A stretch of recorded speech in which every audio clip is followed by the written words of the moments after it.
Hey, what's up, Mythgardians? Cool Cat here, and you are starting to play Mythgard. This is going to be my new player guide to help you with the best experience you could have as a new player. Make sure that you're progressing properly and not making any mistakes with your early rewards and early faction quests. It might be on the longer side, so get yourself a snack, get yourself a drink, stay tuned, buckle in, and we'll go ahead and make sure that you get started with your Mythgard journey without a hitch.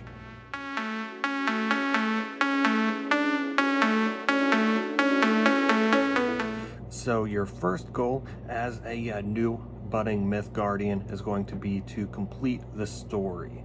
The story is going to be extremely important to introduce you to the main mechanics of the game, the lane system, some keywords, as well as just provide you a decent backstory to the lore if you're interested in that idea.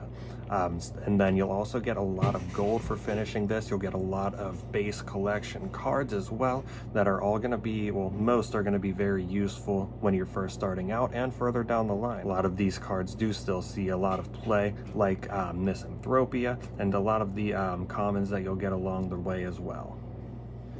So once you complete the story, another a decent thing to start afterwards is going to be completing your faction quests. You can get a lot of really great rewards from this. You get a lot of coins for packs, you get a lot of cards, you get a lot of wild cards for future crafting, and then you'll also get a decent idea of what each faction is supposed to be doing based on both what the quest is asking of you and just having a lot more experience with those colors. One great thing that you can do with these faction quests is also complete them alongside of gauntlets.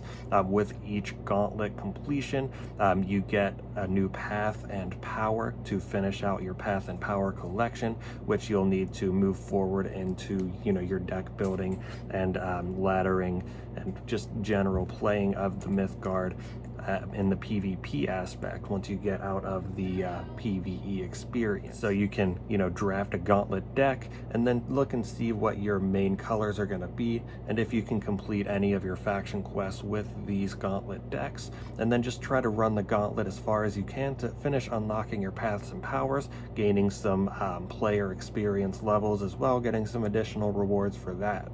And remember that you can only use your silver for packs, so buy as many packs as you can with all of your silver. There's no need to save them for other things, so you're pretty safe to just buy as many packs as you can to expand your collection.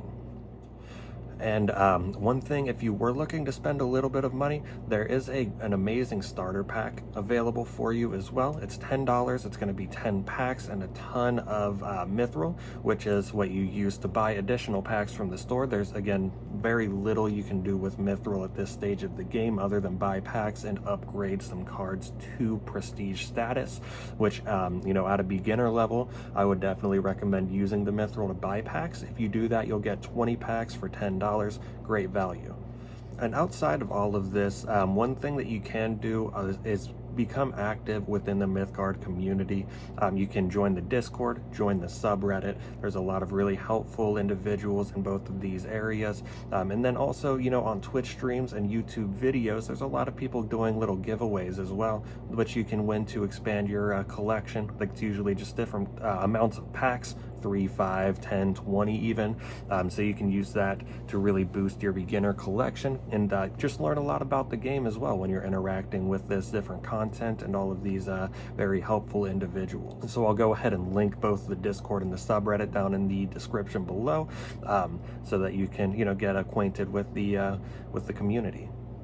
So now that you have done all of the previously stated things, I would definitely recommend, once you have all of your paths and powers unlocked, you've bought in all of your initial packs to fill out your starter collection, you could just find a really interesting looking deck on either Mythgard Hub, a YouTube video, a Twitch stream, or just slap something together yourself and just start giving it a run. You can also take a look at your featured decks. You have 2 featured decks that are in rotation that are built by the community. I have a couple in there myself. Some of them are really good, and some of them are a little less than good, a lot more gimmicky. So keep an eye, take a look at those lists, what they're running, and just, give them a whirl, see what color combinations you like, what color combinations you're not too big of a fan of. Try some different things out within those color combinations. There's some really flexible ones like red, orange, and there's some less flexible ones and more, straight and narrow like green, yellow. And once you find a color combination that you do like, do your best to find a competitive version of that combination on Mythgard Hub, on a YouTube video, same as before, and just really focus on building a competitive version of that deck, using your wild cards, using your essence to build this deck. And once you have that competitive deck, just start hitting the ladder. You don't really lose too much for losing on the ladder, and then when you do win, you'll of course gain some ranked points. But I like the ladder because it tends to keep you in more of a level that you're at. It'll keep you, once you first start, you'll be at the bottom with a lot of people in similar situations as yours, with budding starter collections, and just generally not the best at the game because you're just new. There's no problem with it. So it's a lot better for matchmaking. If you hit up casual, who knows who you'll be matched up against. There is a casual MMR. They are not too specific on what it includes, but I've been matched with a few lower level players when I've played casual myself, so I try to stay away from it because I just want a good Mythgard game, and that's what you'll get on the Mythgard ladder. So definitely I try to stick to ranked, mostly due to matchmaking, so you'll get better games, more competitive situations. And then once you do start playing PvP, there is going to be a little thumbs up button there in the corner of the screen, about right here, where you can click that thumbs up and send a GG to your opponent, which will in turn give you what's called mat, and you can use that mat to then gain wild cards. So once you get enough, you'll gain 4 common wild cards, and then you'll level up to 3 uncommon wild cards, 2 rare wild cards, and then at the end 1 mythic wild card to really fill out your sets. And then once you get your common wild cards in one color, the rest of the wild cards up into that mythic wild card is going to be in the same color. So keep that in mind as you're going through and GGing your opponents, what you'll be looking to craft with your next wild cards, since you'll know what color they're coming in. And with your wild cards for your other colors that you're not focusing on, I do have a video, going over what mythics are very useful in each color. I'll link that down in the description below as well. There's a couple other great resources for the other rarities. You can also just take a look around Mythgard Hub, see what people are running, ask around in the Discord as well, see what's worth a craft with your wild cards. Like I said, there's a lot of really helpful individuals around the Discord, around the subreddit, and around Mythgard Hub as well, and on YouTube, of course, where we can definitely help you get both feet on the floor and get ready for an amazing experience with this amazing game. And now for the age-old question, to dust or not to dust. So you open up a mythic, you open up a rare, you need just a little bit more essence for that next card to really improve your deck. Do you dust that mythic? Do you dust that rare? There are a lot of different schools of thought on this. I personally dusted a lot of mythics when I first started the game, which really skyrocketed my lower level collection. I got to 100% commons and uncommons really quickly using this method, but even after playing for about actually since the start of the open beta, it's going to be about 3 or 4 months, I only have about 30% of my mythics collected, and that's after all of your wild cards, after all of your initial starter packs as well. So it may not be the best idea. There are often times where I'll have to sub out a mythic in a list with a lower rarity card, which will of course decrease the power level of the deck, which with Mythgard it's not terrible, because the lower level rarities do have a lot of power in that as well, which I actually wrote an article about, replacing the mythics that you don't have in the deck with budget options. I'll link that in the description down below as well. It's a great resource for newer players with smaller collections. But I'm able to pretty much fill out any any under rarity in any deck list, I have about a little over 90% of rares as well. But I'm oftentimes missing, 1 or 2 mythics in a couple of lists. I have most of the staple mythics, but I do tend to have to replace some still, which, it's not terrible for me. I would much rather not have to replace any of the under rarities than mythics. Mythics are generally easier to replace since you can only run one of them, so it's a lot less power level drop when it comes to, increasing the consistency allowed in the deck. So it's not terrible, but a lot of people will tell you never to dust a mythic, even if it's one that you can't use, because this game does offer duplicate protection. If you open up a bad mythic and you don't dust it, you have it in your collection, you're never going to open that mythic again until you have a full collection. So that's one way to go about it, and it'll also just fill out your collection a little bit quicker if you're not dusting those mythics.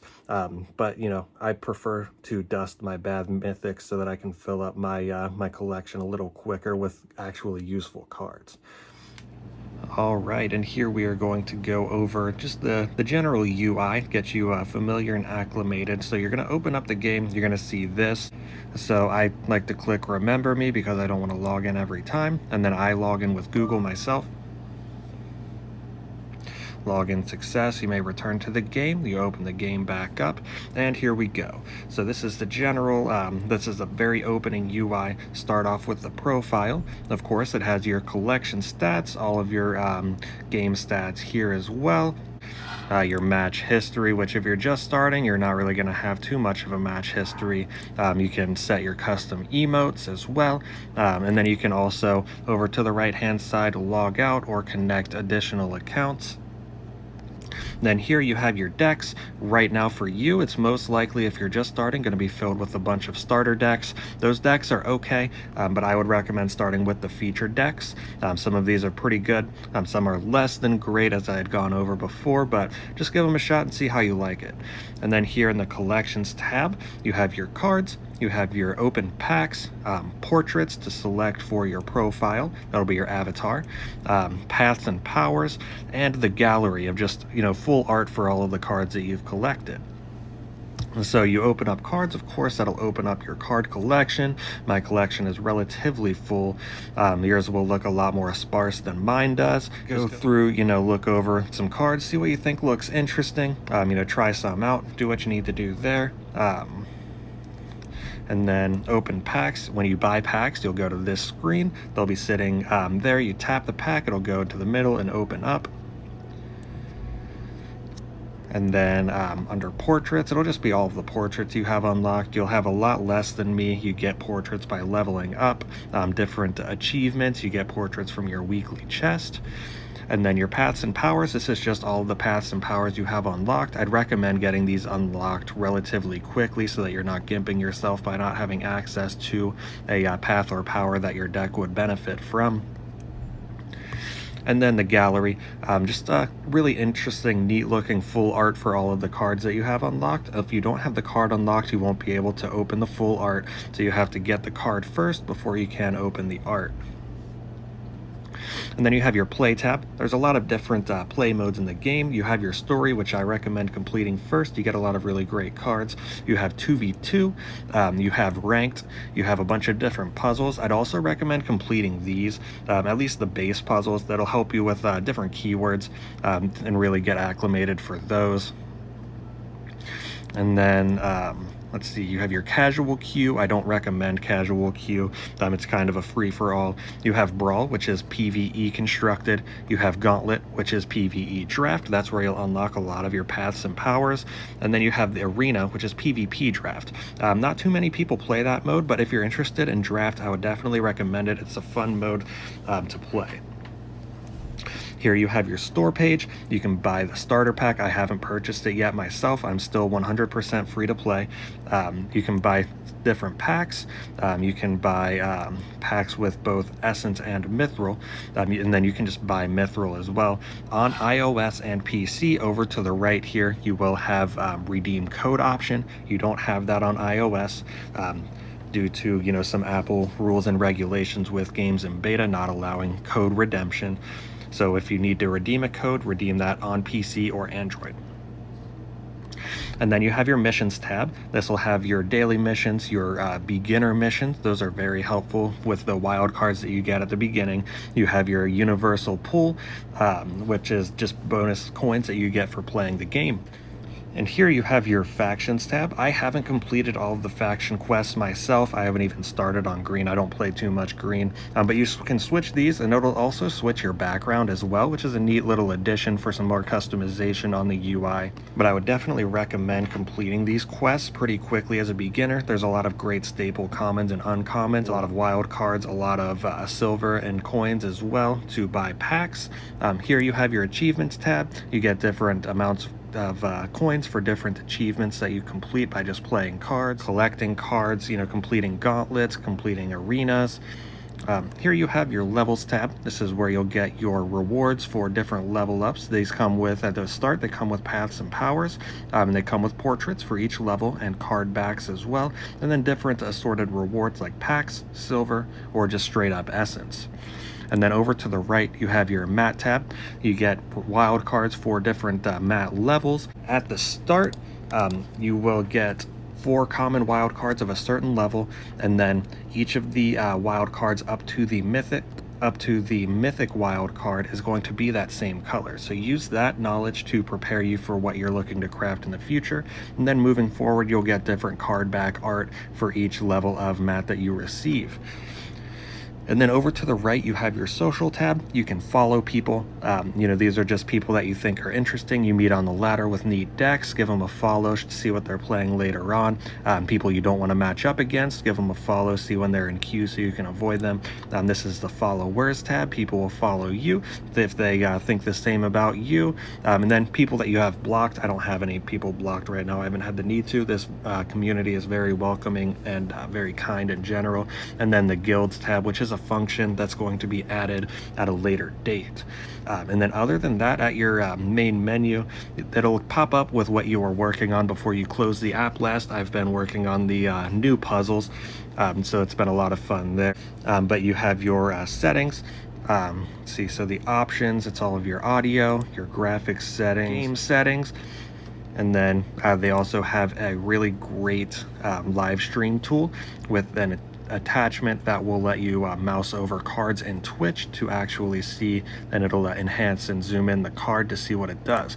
Under game settings, I personally prefer my deck editor to look a little different. I uncheck that virtual deck editor, and then I also make sure that the prestige cards always show text. Especially as a new player, it was very annoying and confusing when somebody played a prestige card. It didn't have any text. I had no idea what it did.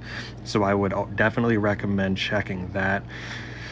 And then let's see, you can make your profile private so people can't snoop around and see what you're playing, which I don't particularly mind.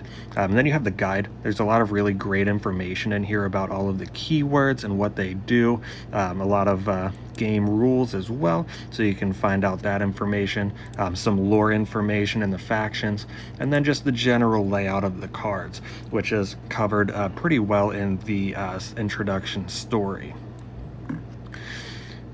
And then you have your packs that you can buy right there.